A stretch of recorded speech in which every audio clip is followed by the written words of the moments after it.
हे friends, तो quick review में बात करेंगे आप जैसा कोई फिल्म की, जिस फिल्म का मैं इसके ट्रेलर नहीं बल्कि गानों को देख करके बहुत ही बेसब्री से वेट कर रहा था कि शायद से नेटफ्लिक्स वालों की तरफ से जो धर्मा प्रोडक्शन के साथ में टीम अप कर इस फिल्म को प्रेजेंट किया जा रहा है, ये प्रेजेंटेशन काफी ज्यादा अच्छी रहेगी, जिसके लिए आपको 1 घंटे 55 मिनट के आसपास तक का, मतलब 2 घंटे पकड़ लो, फिल्म को टाइम देना पड़ता है। जो कि अब अगर कहानी के माध्यम से बताऊं तो आर माधवन यानी कि श्री का कैरेक्टर एक बढ़ती एज में 40 के आसपास की एज में है, जो कि वर्जिन भी है। ये भी बात मेंशन करना जरूरी है क्योंकि उससे मतलब बोलते हैं ना कि प्यार वाली सिचुएशन अच्छी तरीके से उभर नहीं पाती है। और दूसरी तरफ गीगा चैट को फॉलो करते हुए इनके भाई मनीष चौधरी का कैरेक्टर भी है, जिन्हें छोड़ उनकी बेटी और अपनी भाभी से वो बहुत ही अच्छी तरीके से, आर माधवन की बात कर रहा हूँ, घुल मिल करके रहते हैं, जो कहीं ना कहीं अपने देवर के लिए रिश्ता भी ढूंढ रही है। और फिर इसी बीच फातिमा सना शेख का कैरेक्टर मधु घोष भी आती है, जिससे पहले जो इस फिल्म का टाइटल है उसकी एक ऐप है और उस ऐप पर जो चीजें नहीं होनी चाहिए आर माधवन वो करते हैं। और फिर क्या इस फिल्म की कहानी में कैसे ट्विस्ट एंड टर्न्स निकल कर आएंगे वो भी बहुत सिंपल से,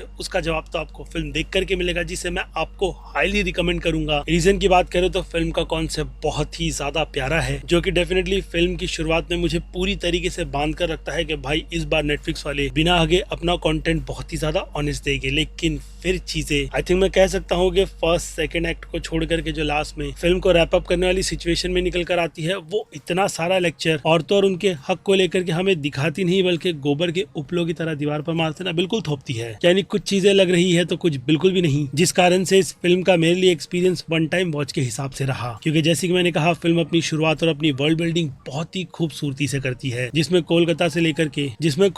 लेकर के जमशेदपुर की लोकेशन को जब बाहरी तौर पर दिखाना है तो ये फिल्म वो काम बहुत ही अच्छी तरीके से करती है। लेकिन फिर चीजें आप कह सकते हो कि सेट के माध्यम से बहुत ही ज्यादा बनावटी लगती है। यानी कुछ मोमेंट्स में ग्रीन स्क्रीन आपको साफ साफ नजर आती है, जो कि इस फिल्म का माइनर सा इशू है। जिसके अलावा और भी कई सारी चीजें इस फिल्म के मैसेज को लेकर के आती है, लेकिन उसे छोड़, जैसे कि मैंने कहा, फिल्म अपने बाकी सभी डिपार्टमेंट में बहुत ज्यादा खूबसूरत है। ठीक इस फिल्म के गानों की काफी खूबसूरत से लिरिक्स की तरह, जिसमें आर माधवन ऐसे घुल गए कि मानो ये रोल सिर्फ और सिर्फ उन्हीं को ध्यान में रख करके लिखा गया था। और दूसरी तरफ सना शेख भी, जहाँ पहले मुझे डाउट हो रहा था कि बंगाली कैरेक्टर भाई वो कैसे प्ले करेगी, लेकिन समहाउ उन्होंने इस कैरेक्टर की नीड को समझा और हम ऑडियंस को उनके कैरेक्टर में जो चीज होनी चाहिए बहुत ज्यादा खूबसूरत वो दे दी। और ऊपर से उनके कैरेक्टर को लेकर जो आज की भारतीय नारी वाली सिचुएशन भी डाली गई है वो भी मुझे पसंद आई। क्योंकि हम भारतीय मर्द में प्रॉब्लम यही है कि मर्द चाहे जहां मुंह मारे, उन सभी को जस्टिफिकेशन इसी बात को लेकर के दिया जाता है कि मर्द है कुछ भी कर सकता है, लेकिन औरतों पर बाउंड्रीज लगाई जाती है, जो वैसे मर्दों के लिए तब मर जाती है जब उनकी घर की औरतें, अगर उन्हें पता चले कि ऐसा कुछ कर रही है। यानी ये फिल्म उन जैसे लोगों के पेट में भाई अच्छा खासा दर्द दे देगी, तो वही अच्छा खासा सा ज्ञान भी, जो कि डेफिनेटली आपको इस फिल्म के फर्स्ट और सेकंड एक्ट से लेना चाहिए। क्योंकि थर्ड एक्ट में, जैसे कि मैंने कहा, फिल्म प्रॉब्लमैटिक अपने ज्ञान को बहुत ज्यादा एक्सट्रीम जाकर के करती है। ऊपर से मनीष चौधरी के कैरेक्टर ने जो गीगा चैट वाले मर्द की बात की है, स्टेट एजेंट, जिसने अपना पूरा का पूरा समय फैमिली को कम और सिर्फ काम पर ही दिया है कि बिजनेस, उन सबसे पैसे कैसे कमाए जाए, तो कुछ हद तक वो भी बात सही है। क्योंकि दूसरी तरफ अगर आप फैमिली, वाइफ, इन सभी पर अपना काम थोपोगे तो वो एक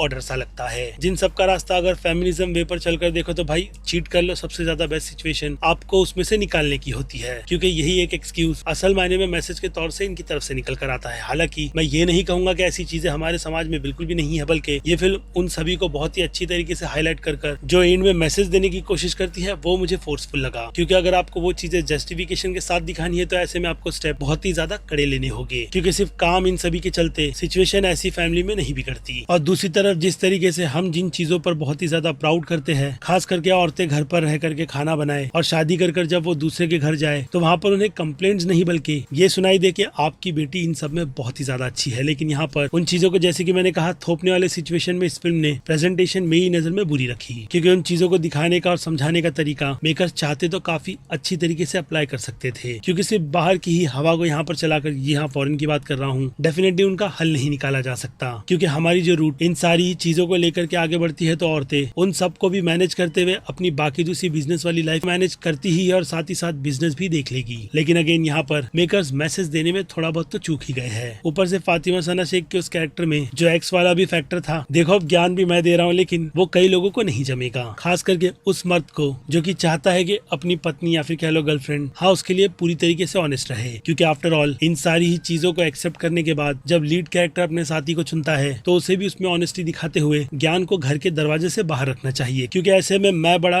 वाली सिचुएशन निकल कर आती है, जो डेफिनेटली रिश्तों में ना कॉम्प्रोमाइज वाली चीजें ही खड़ी करती है। और यहाँ पर भी ऐसी रिलेशनशिप में मुझे वो चीज बिल्कुल साफ साफ नजर आ रही थी, जिस तरीके की प्रॉब्लम से तो इस फिल्म में आपको, जैसे कि मैंने कहा कि सोल्यूशन उस लेवल का नहीं मिलेगा। हालांकि मैं चाहता था कि मेकर्स इतने अच्छे प्रोजेक्ट्स को इसमें बाकी दूसरे मीनिंगफुल मैसेज के साथ डाले, लेकिन खैर जमाना क्या कहेगा कहते हुए मुझे लगता है कि मेकर्स ने इस फिल्म को शायद बाहर की ऑडियंस को ध्यान में रखा, क्योंकि इंडियंस तो होते ही ऐसे हैं। शायद ये चीज मेकर्स को बाहर के लोगों को दिखानी थी। बाकी जब जब बैठ करके दोस्तों से बात करता हूँ स्कूप कास्ट पर, तो पता चलता है कि कोलकाता कितना आगे निकल गया है। और हाँ, वो चीज भी मुझे इस फिल्म में बिल्कुल साफ साफ नजर आई, जो कि अक्सर करके अगर मैं रील स्क्रॉल करूँ तो मुझे कहीं ना कहीं नजर आ भी जाती है। लेकिन ऐसे में दूसरे लोगों को जो इस फिल्म में थोड़ा डाउनग्रेड कर दिखाया गया है, वो भी मिडिल क्लास के नाम पर वेल स्टैब्लिश वाली फैमिली को दिखाकर,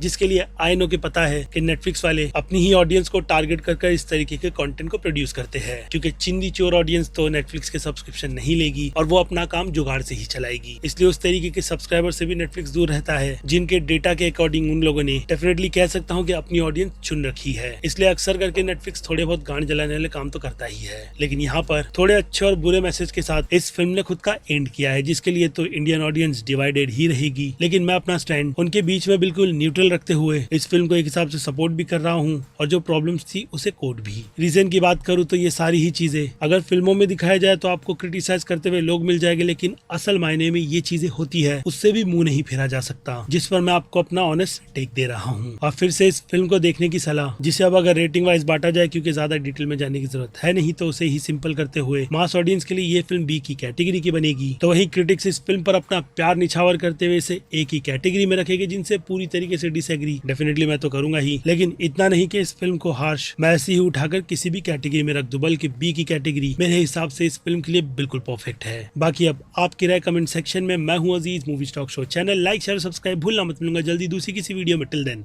बाय।